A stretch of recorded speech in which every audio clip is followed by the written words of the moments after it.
Hey guys, what's up? It's Deniz from Deniz World of Bodybuilding. I just watched Chris Cormier, the Real Deal documentary of Generation Iron a week ago, and after watching it, not even after watching it, but being into it, I think 10-15 minutes, I was like, I have to do a video about this. And it was not, the trigger was not Chris Cormier, the trigger was Shawn Ray. So before talking more about the documentary, which is pretty good, you can definitely watch it.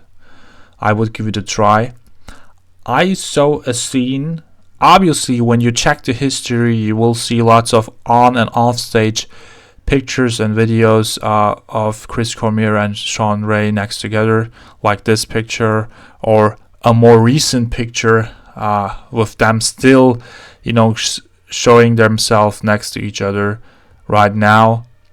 So I was like, hey, so they do have a history together, obviously, but the story I heard about was an interesting story. I have to tell it to you guys.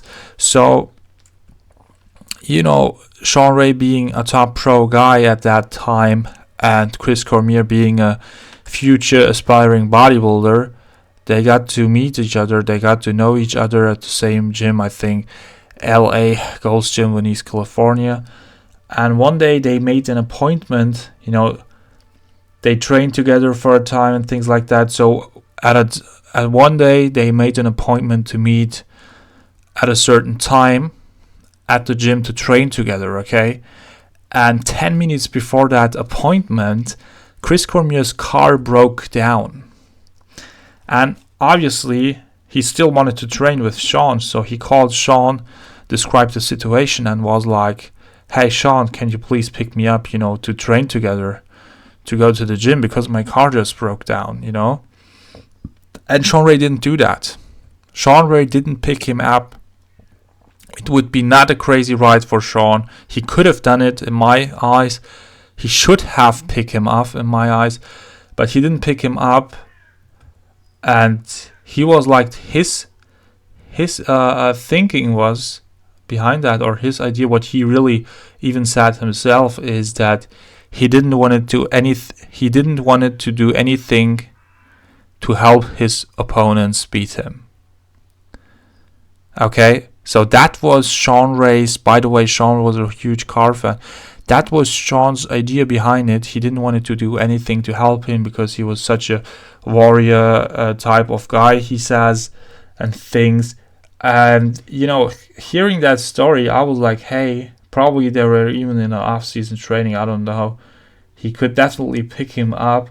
I think that shows you the character of Shawn Ray even more. I think, he always says, okay, he had to do it because he was, thinking about competing and his opponent and stuff, so he wanted to do stuff for his best, not the best of other people. But thinking about that, Shawn Ray won 2 pro shows in his 13 years pro career, so it seems like that strategy was not the best, I would say, to win pro shows. And I think definitely a guy like Flex Wheeler, who was more successful in his career, would have picked Chris up if his car would broke down 10 minutes before the appointment.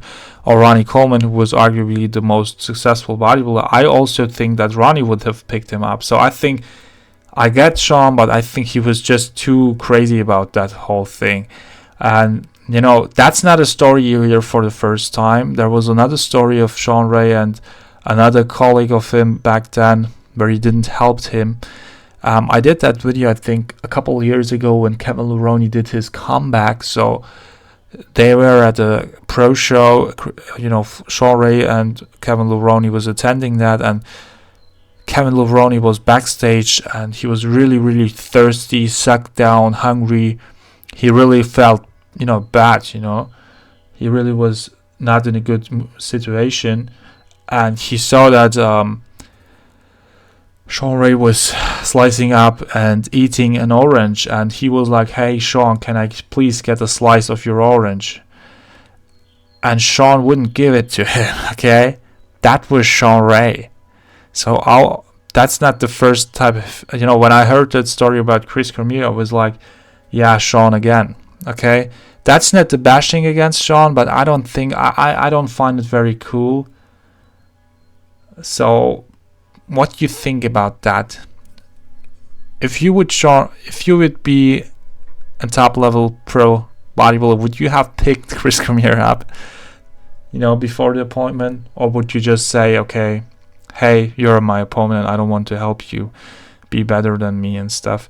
At the same time, Shawn Ray, said that Chris was pushing him because he was training with such hard weights. So I think he had a win situation. Shawn Ray had a win situation out of the whole appointment. So why he wouldn't also help, Chris Cormier in revenge? So I don't know, guys. I think I get that Shawn Ray was very, very professional, but I think you still should be a little more helpful and showing camaraderie, even if you're at that level. And I don't think that, seeing his stats and facts, I definitely feel 100% right about that, because it seems like being that didn't help to win pro shows and didn't help to win the Olympia and stuff. So you know what I mean? So I don't think that you have to be that kind of guy at all times. So write in the comments, what do you feel about this story? Did you watch the Real Deal documentary of Chris Cormier? You can check it out. It's definitely a nice to watch thing, and you definitely will learn more about Chris, and you will hear some funny stories about the past. So subscribe to my channel. I have to get to 3,000 subscribers. I hope you're going good through this whole corona crisis and stuff. I wish you a great day. Bye.